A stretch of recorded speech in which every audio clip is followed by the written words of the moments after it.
Hey everyone, my name's Vedant and I'm one of the TAs for 11785 this semester. In this recitation, we're going to be going over the basic structure and workflow for deep learning project. So if you're relatively new to the field and haven't completed or seen many projects like this, it can be pretty intimidating to open up a starter notebook and just see all these different sections and components without really knowing how it all fits together.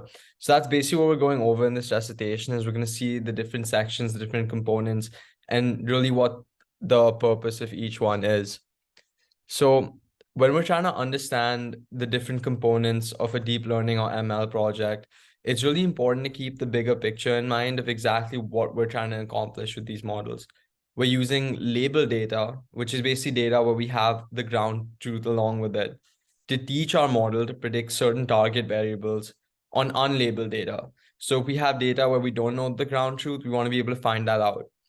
Therefore, there's three phases we need to go through to really ensure that our model accomplishes this. So first, we need to train the model so it actually learns to pick up these patterns in the data. And we also need a way to evaluate how our model is performing on something other than the trained data set. And finally, we need to test the model on data which it's never seen before in any capacity to really get an idea of how it performs and how it generalizes. So keeping this in mind, we need three different data sets. So the first one is the trained data set. And this serves the purpose to train the data. We have the ground truth and we have the predictor variables and the target variables. And we use the predictor variables to predict the target. And this is really what we use to teach the machine learning model the different patterns and correlations in the data. Second, we need a validation data set.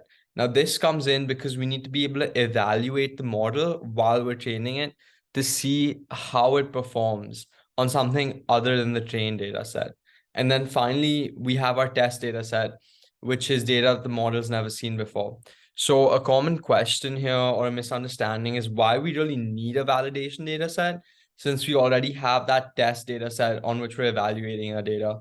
And the reason for this is that we use performance on the validation data set in ways to tune our hyperparameters or select the best performing model. So in some ways, the performance on the validation data set is affecting the model. So it wouldn't be completely unseen to the model. So we couldn't really use this as a test data set. And this really motivates the need for three different data sets. So this slide really just summarizes the four main phases we're going over at a very high level. So first, we have data loading and processing. So in this stage, we take data in whatever form we have, in whatever file format, and we get it ready to feed into our neural network. So this would involve in PyTorch creating data set and data loader classes. And this is also the stage in which we'd apply some processing techniques or normalizations. Then we have the training phase, and this is usually the most involved phase that has the most code and stuff. So we iterate over the trained data set and we backpropagate our errors, and this is where the model really learns how to pick up those correlations. Then we have evaluation, where we write some code to see how the model evaluates on the validation data set. So as we're training, we're getting an idea of how this model performs on data which it hasn't been trained on. And then finally, after we're done with this whole process, we're going to test it to see how it performs on data it's never seen before. This slide basically summarizes what we've been over, but it goes into a little more detail on how this would be implemented in code. And this is just going to make a lot more sense once we actually go through the Jupyter notebook and you can see how it translates there. But before we do that, just a quick aside on optimization, because a large part of what you're going to be doing for the homework part twos is finding this trade-off between underfitting and overfitting. So underfitting is when the model's not being able to really learn like these correlations and these patterns in the data. And in this case, it's not performing well on the training data set as well. And you can really see it on this picture down here where it's not being able to fit the data points at all. And in contrast to this, we have another problem, which is called overfitting. And this is where the model almost fits the training data too well. And so it starts to fit the noise in the data. And the problem with this is that when the model starts to do this, it doesn't really generalize the unseen examples as well, because it's fitting the training data too specifically. So this is characterized by good performance on the training data set, but poor performance on the test and validation data set. And you can see on the slides that some common causes for underfitting are that the model isn't complex enough, it's not wide enough, it's not deep enough, or maybe it's over regularized. So it's not being able to learn these patterns in the data. And in contrast, when we have overfitting, it's because the model is too complex and it's not regularized enough. So now that we've seen in concept how a workflow looks like, let's see how it looks in an actual project. So the purpose of this notebook is to classify MNIST digits using PyTorch. So if you're not familiar with the MNIST dataset, this is basically what it looks like. It's a bunch of handwritten digits going from 0 to 9. And we're going to use a basic neural network to just predict what number the image is of. So going back to slides, first we have a data loading and processing stage. And for this particular data set, we can just load it straight from PyTorch. And in some other homeworks and assignments, you'll see that this is usually a more involved process where you have to write a custom data set class and a custom data loader class. But for the purpose of this recitation, we're just keeping it simple so you can see how it fits in with the overall process. So you can see here, we download our data set as a PyTorch dataset class already. And then we make a data loader class using the PyTorch dataset. And the only transform we're doing here is the 2-tensor transform. So we're transforming the image to a tensor so it can be fed into our neural network. This is just a quick cell so we can visualize the data and see what it looks like. And now we get into our training and evaluation. And I know in the slides, I put them in sequence, like it happens one after another.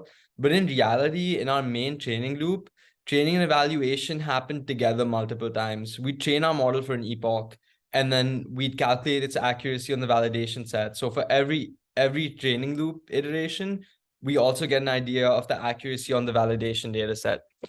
So the first thing we do is we instantiate our model. So this is a relatively simple model. We just initialize it here. It's just a simple 2 linear layer model. And this lets us see a quick summary of that. So we have our input layer to the hidden layer, and we have our hidden to our output. So it's just a 1 hidden layer model. Next, we need to initialize and optimize on a criterion. So what we're doing is we're just kind of initializing things that we need for the training process right now. Next, we're going to write helper functions for training and evaluation.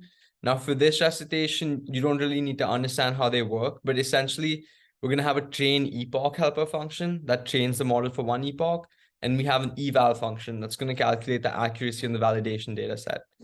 And then after we've initialized everything, we have our main training loop. And as you can see in the training loop, we call the train function, the train helper, and the eval. So these kind of happen again and again iteratively, right?